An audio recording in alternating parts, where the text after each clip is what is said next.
como a arquitetura contém sempre um potencial de futuro, de melhoria de vida de futuro, eu me coloquei, me desafiei desde criança. Eu costumo falar que o arquiteto nasce arquiteto, ele não se torna, não. Ele nasce. Ninguém adquire um instrumental simples e vira um arquiteto da noite para o dia. Não é assim, aprendeu a técnica e pronto. Não é isso. Não. E principalmente é uma construção de longuíssimo prazo. Ninguém, um belo dia, recebe um diploma e vira arquiteto. Não é arquiteto. Hoje o Conversa com Rossane recebe um casal que compartilha a vida e também a arquitetura. Eti e Gerardo unem trajetórias, experiências e olhares diferentes para pensar os espaços de forma autoral, humana e conectada ao tempo em que vivemos. Com a atuação em Vitória da Conquista há mais de uma década, eles desenvolvem projetos que transitam entre o residencial, o corporativo e a área da saúde, sempre com atenção à identidade, à memória e à forma como as pessoas vivem e se relacionam com os ambientes. À frente da Sincorá Systems Arquitetura e de outras iniciativas ligadas à sustentabilidade, cultura e desenvolvimento territorial, o casal constrói uma arquitetura que dialoga tanto com o cotidiano das famílias, quanto com reflexões mais amplas sobre cidade, meio ambiente e futuro. Recebam comigo Eti e Gerardo. Como a arquitetura entrou na vida de cada um de vocês? Eti, vou te dar prioridade aí para você abrir nosso bate-papo. Prazer estar com você aqui no programa, que eu já admiro muito. E nossa vida como profissional, acho que tem um pouco de tempo de diferença aí, um pouco extenso, mas a minha vida profissional começou tem pouco tempo. Eu estou formada há 16 anos. Por que a arquitetura entrou na sua vida? Você escolheu? Foi algo... Sempre quis algo ligado à arte ou ao desenho. E no terceiro ano de faculdade, de colegial, eu já sabia o que eu queria e fiz isso e não me arrependo, foi o que eu escolhi para minha vida mesmo. Professor Gerardo, como foi que a arquitetura chegou para você? Bom, chegou desde muito cedo, né? Quando eu tive a compreensão que havia uma possibilidade de mudança de realidade. Havia uma potência, eu me sentia habilitado, me sentia, digamos assim, entre aspas, autorizado, me reconhecia como um pouco agente de mudança. Então, como a arquitetura contém sempre um potencial de futuro, de melhoria de vida de futuro, eu me coloquei, me desafiei desde criança. Eu costumo falar que o arquiteto nasce arquiteto, ele não se torna, não. Ele nasce. Ninguém adquire um instrumental simples e vira um arquiteto da noite para o dia. Não é assim, aprendeu a técnica e pronto. Não é isso. Não. E principalmente é uma construção de longuíssimo prazo. Ninguém, um belo dia, recebe um diploma e vira arquiteto. Não é arquiteto. E como a gente está com um casal, né, renomado, que tem uma grife já em Vitória da Conquista na área da cultura, na região do Brasil, como foi que a vida... Vocês se encontraram, né? O profissional, a vida conjugal, são muitos anos já de casados, São né? 13 anos de casados. 13 anos de casados. Como foi que vocês se encontraram na arquitetura, esse encontro, esse namoro? Bom, isso foi em Salvador, nós nos conhecemos, e daí eu estava no período de transição entre Salvador e Chapada Diamantina, morei 6 anos em Mucugê trabalhando, e daí evoluímos uma aproximação, um compromisso, e aí um belo dia, o Timar diz, olha, casa ou não casa? Vamos casar, e se casar tem que ser arquiteto, porque até então eu estava dedicado a assuntos correlatos à arquitetura. Eu estava no planejamento regional, eu estava no planejamento setorial, eu estava no corporativo, em meio ambiente, tá? E aí eu abri mão dessas outras atividades, reduzi muito e me mudei. Voltou a ser arquiteto. Eu deixei de ser arquiteto de prancheta, mas durante 25 anos, mais ou menos, eu tive outras atividades correlatas, sempre mexendo com espaço e com o futuro. E quando eu vim para cá, eu vim para ser, por exigência dela e aceitação minha plena, né, e de uma determinada maturidade, também um certo ponto na vida, né, eu disse, não, volto para a prancheta, volto para a obra outra vez. E confessou, e exigência, Sim. Mas esse olhar de arquiteta que buscou esse outro arquiteto, conta aí como foi. Acho que a gente tinha muita coisa em comum, a gente gostava de história, apaixonados por Salvador, foi assim que a gente começou a nossa relação, os dois apaixonados por Salvador, pela cidade de Salvador. Um berço, né? manancial, assim, Exatamente. de história, né? Lá onde tudo começou. Exatamente. E foi assim que a gente foi se conhecendo e acho que foi o destino mesmo, a gente tinha que ficar juntos mesmo. Olha só, tem algo na trajetória profissional de vocês, que é uma marca, né? Onde vocês defendem que espaços, vocês falam muito disso, né? Espaços únicos e replicáveis, que não se pode replicar. O que isso significa na prática? É isso, porque hoje em dia a gente tem muitos acessos, né? A internet, então tudo se copia. Então é muito fácil você copiar. Então quando a gente faz uma arquitetura autoral, é muito difícil ser replicado, porque é personalizado para um certo indivíduo, é individual. Então você não pode replicar uma coisa que é para um indivíduo. Então a gente procura na nossa arquitetura preservar a autoria do projeto. Isso a gente tem visto muito em uma discussão, inclusive na mídia, né, por conta de alguns astros aí, né, artistas falando de casa com cara de casa, casa tem que ter a cara do dono, né, João Gomes falou isso e aí viralizou. Que bom que ele trouxe essa discussão, né, porque estava se perdendo muito isso. Então ele trouxe de volta o que é uma casa personalizada para uma pessoa, porque cada indivíduo é um indivíduo. Como é que vocês lidam com isso, né? Essa questão, hoje essa coisa do replicar, a gente não é incomum, não é raro a gente ir numa rua encontrar várias casas parecidíssimas, mesmo formato, e principalmente hoje caixa, né? É uma caixa como se fosse uma caixa de presente.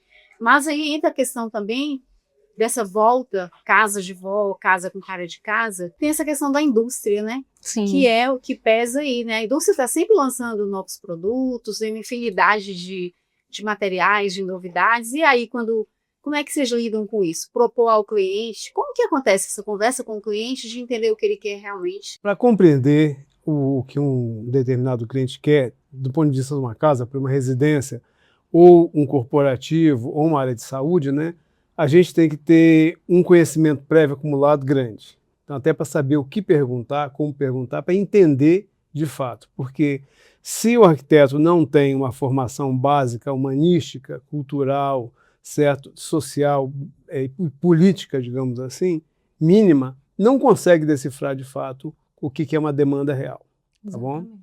E daí a gente tem uma diferenciação claríssima entre o que a gente chama de obra e produto.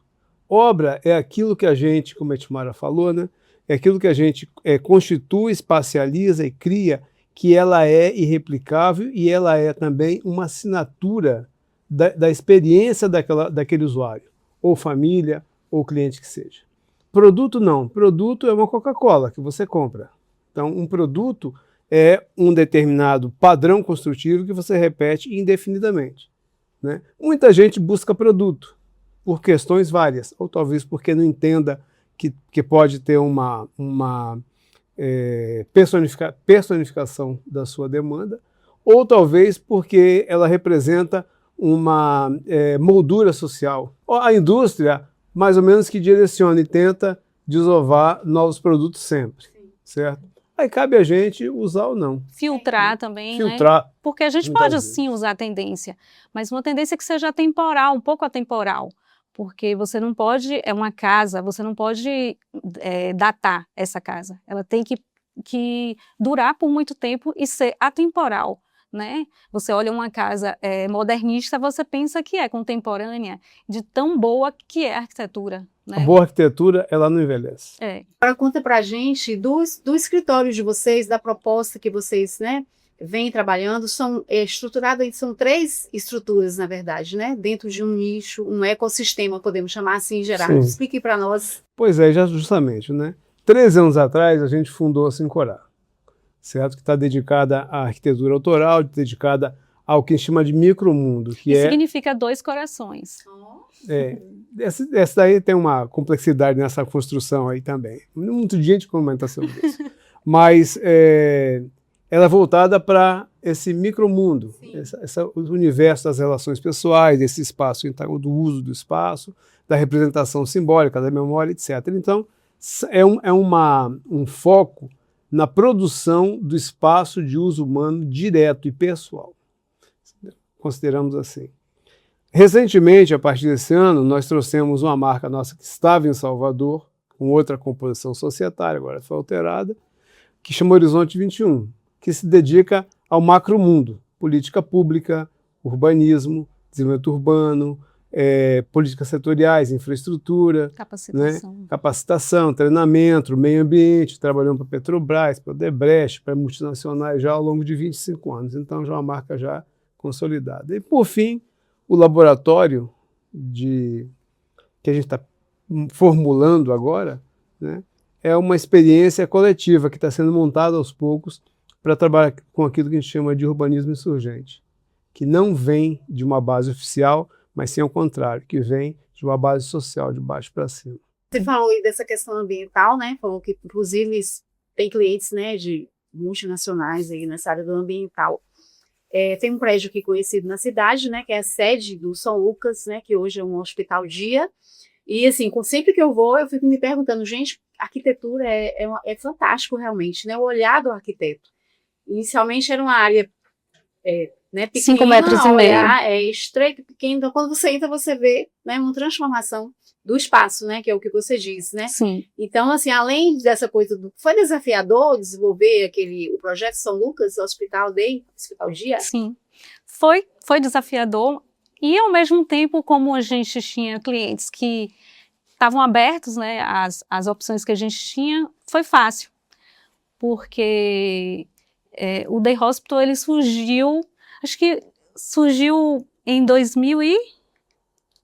Não, já tem pronto. Tem uns já 5 anos 6 que ele já. está inaugurado. E eu pretendo que ele seja atemporal, né? Então ele surgiu de uma ideia de um prédio aberto, uma grande praça para Otávio Santos, que é um local que não tem nenhum acolhimento, então que ele acolhesse as pessoas que estariam ali precisando de uma lanchonete, de um espaço para descansar. Então ele surgiu como um acolhedor. E falando aí, então, em sustentabilidade hoje, é um modismo, é uma necessidade? É uma necessidade. Como que tá a consciência, né, do mundo em relação a isso, né? É uma necessidade, né? Óbvio. É uma urgência. É uma urgência. É uma urgência. É uma urgência, né? Eu acredito que já passou do tempo, Já. né?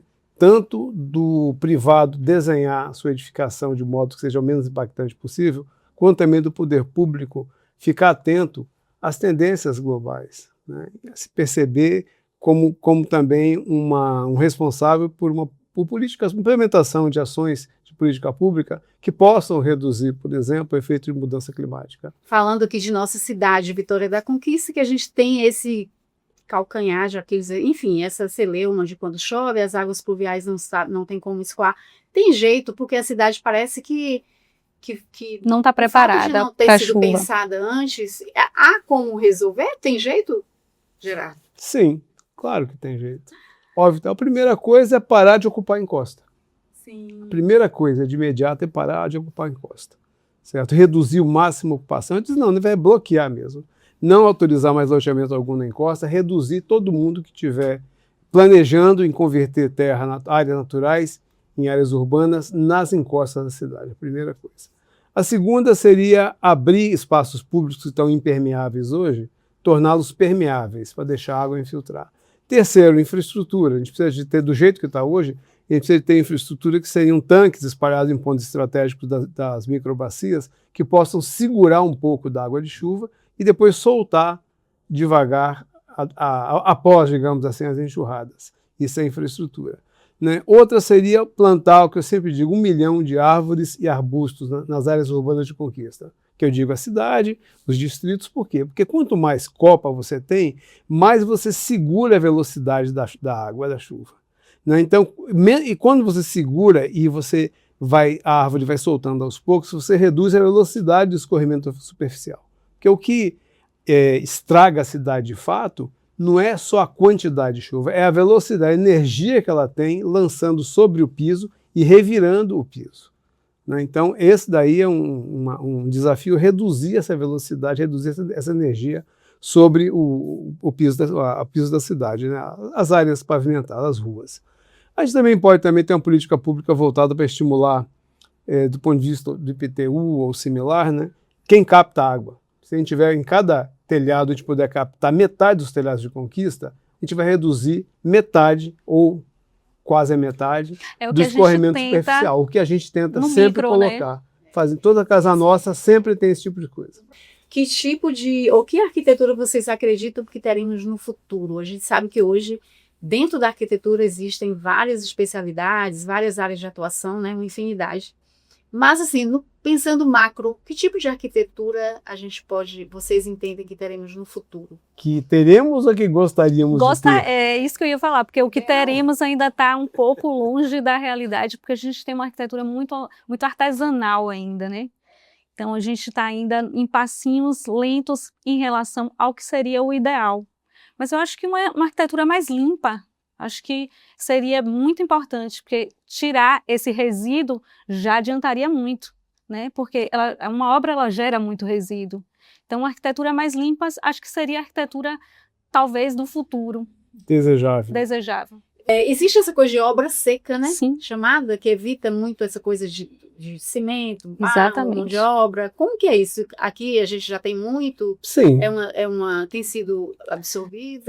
Muito a gente não tem, não, mas já temos um pouco já. Temos pouco. Tem um pouco.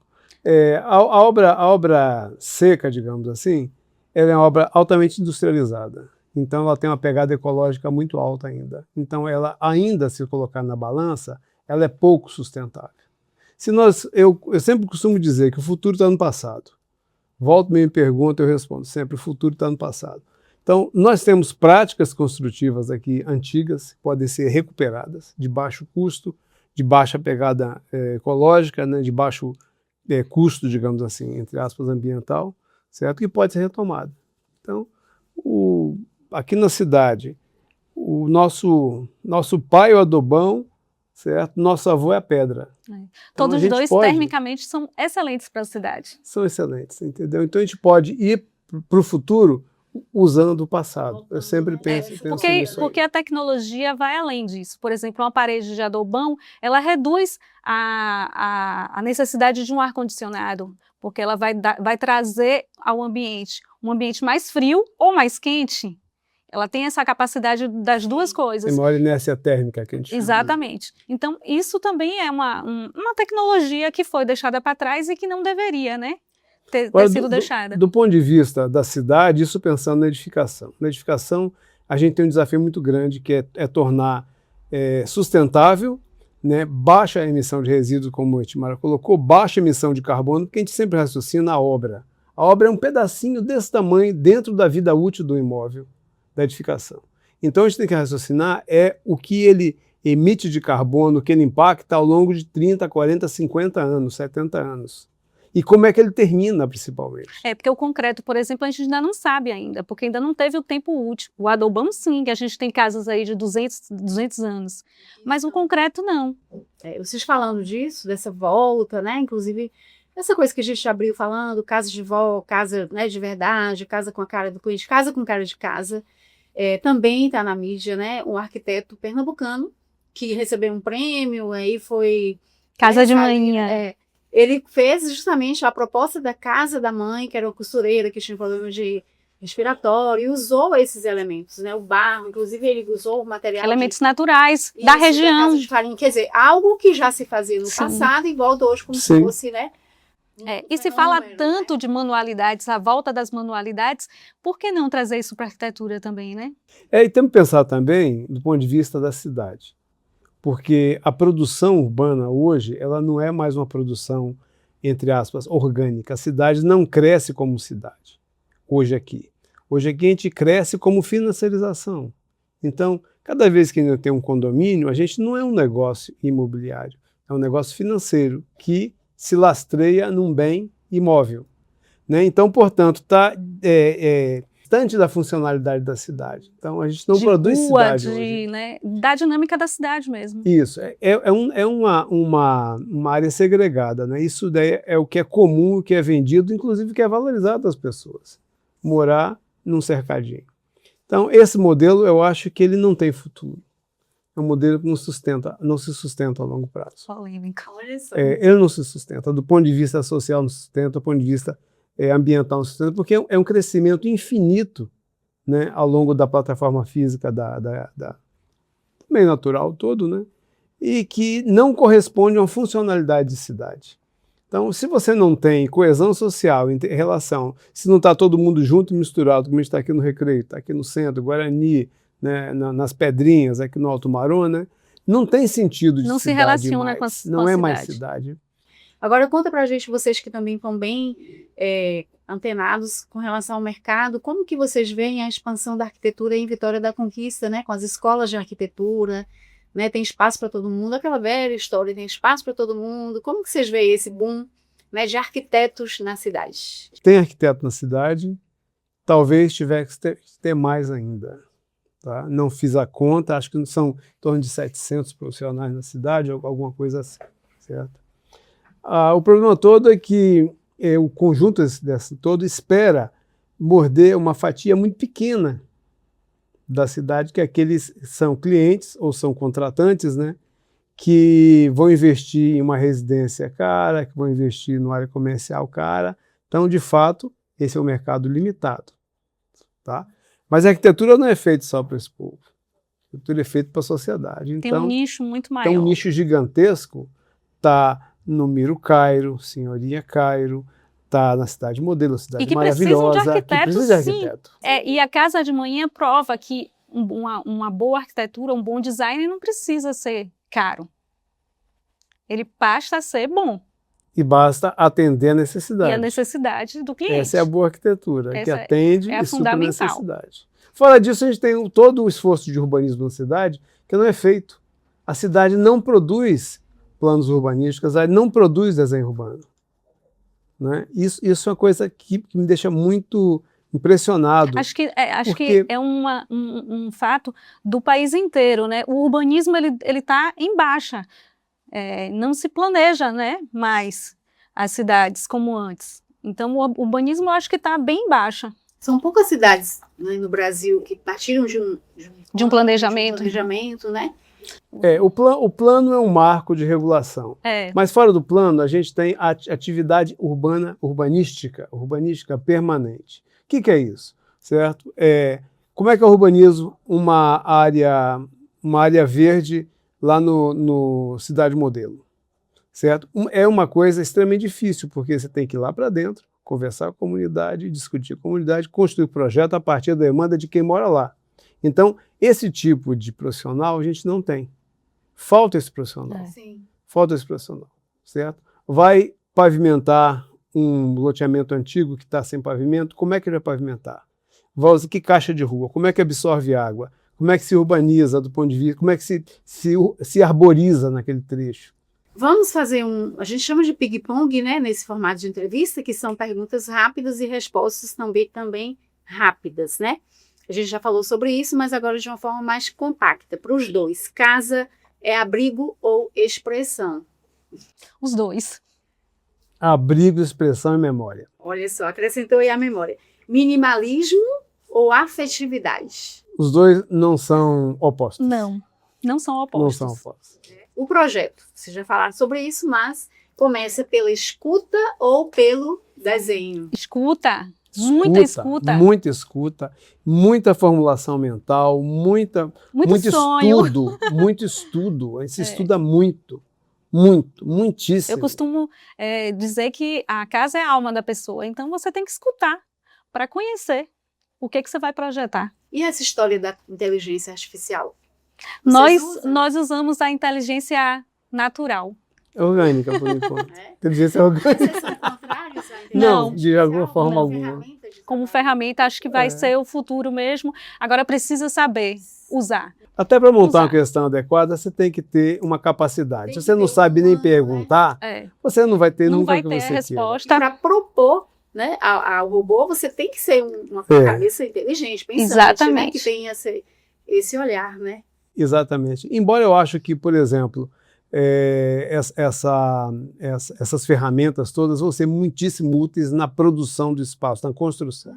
Muito mais do que na formulação, no desenho delas. Agora eu quero que vocês respondam ao mesmo tempo, tá? Que eu quero ver se vocês se completam também, assim como são esse casal, né? Harmônico, também na arquitetura, enfim, profissionalmente. Então, os dois juntos. Arquitetura é? O espaço, Espaço e arte. experiência de vida. Eu acho que Ed é mais sonhadora, mas artista, né? Embora Sou. todo arquiteto é artista. Mas ele também é. Porque a arquitetura é isso. É transformar espaço em experiência e vivência. Agradeço a Eti por Nós ter é que estado aqui agradecemos. conosco na nossa conversa. obrigado. Gerardo, tá? A simpatia do casal e trazer duas referências na arquitetura aqui para o nosso ambiente, para a nossa conversa, para a gente. É uma honra e uma alegria. E estamos abertos quando estiverem com outro projeto que ainda está, né, sendo embrionário aí, para a gente trazer para cá essa novidade. Agradecemos Não, muitíssimo o precisa. convite, foi muito interessante a conversa. Pouquíssimas vezes, quando a gente é chamado para trocar ideias, assim, nesse nível de difusão, digamos assim, né, a gente consegue ter um nível tão elevado. Maravilha, os entrevistados nesse nível, Tão né? elevado. Mas muito parabéns pelo trabalho e a forma como vocês vêm devolvendo esse conhecimento para a cidade. Vitória da Conquista agradece. E nós Nós agradecemos agradecemos também. também.